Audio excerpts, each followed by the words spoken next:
Dexter Morgan was known for being methodical, clean, and almost surgical in the way he killed.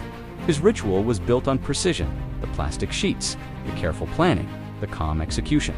But not every kill followed the ritual. Sometimes rage took over.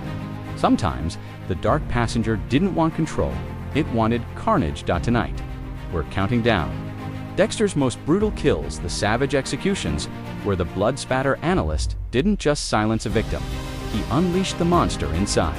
Jimmy Santiago wasn't one of Dexter's most famous victims, but his execution was pure brutality.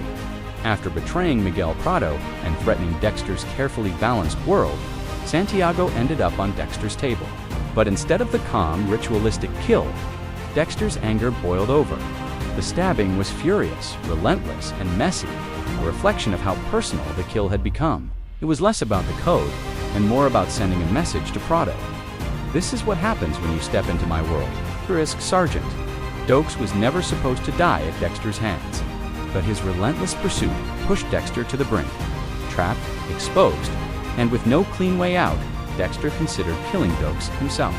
In the end, Lila lit the fuse, literally, when she blew up the cabin with Doakes inside.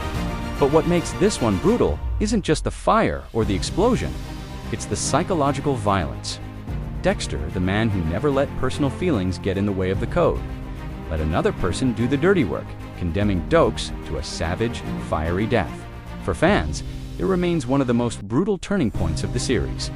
Travis Marshall, the Doomsday Killer, wasn't just another victim. He was a fanatic who murdered in the name of twisted faith, nearly took Dexter's son, and represented the chaos Dexter fought to contain. Their showdown was personal and vicious. When Dexter finally strapped Travis to his kill table, the execution wasn't about ritual justice. It was about fury. With no hesitation, Dexter drove the knife into his chest, staring coldly into his victim's eyes. It wasn't the code that guided his hand.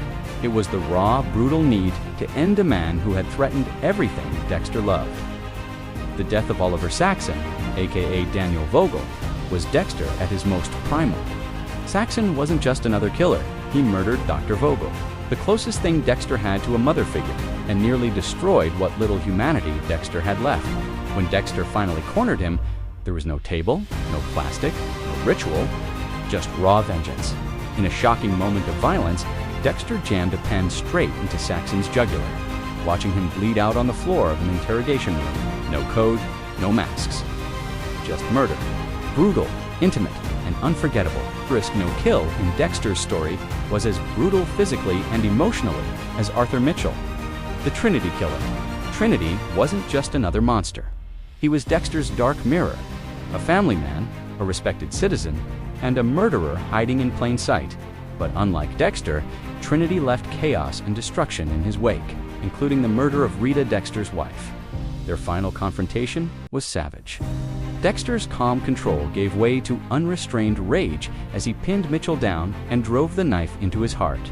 The brutality wasn't in the blood, it was in the meaning.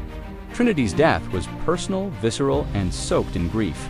And yet, the savagery wasn't complete until Dexter discovered what Arthur left behind, Rita's body, and Harrison crying in blood. It was the most brutal kill of Dexter's life. Not because of the way Arthur died, but because of the devastation his death revealed. For most of his life, Dexter controlled his dark passenger with ritual and precision. But in these moments, control slipped. Rage, grief, and fury took over, and the result was brutality. These kills remind us that beneath the code, beneath the mask, Dexter Morgan wasn't just a predator. He was a man driven by pain, rage, and the haunting truth that no kill could ever silence the chaos inside him. In the end, the most brutal thing about Dexter wasn't how he killed, it was why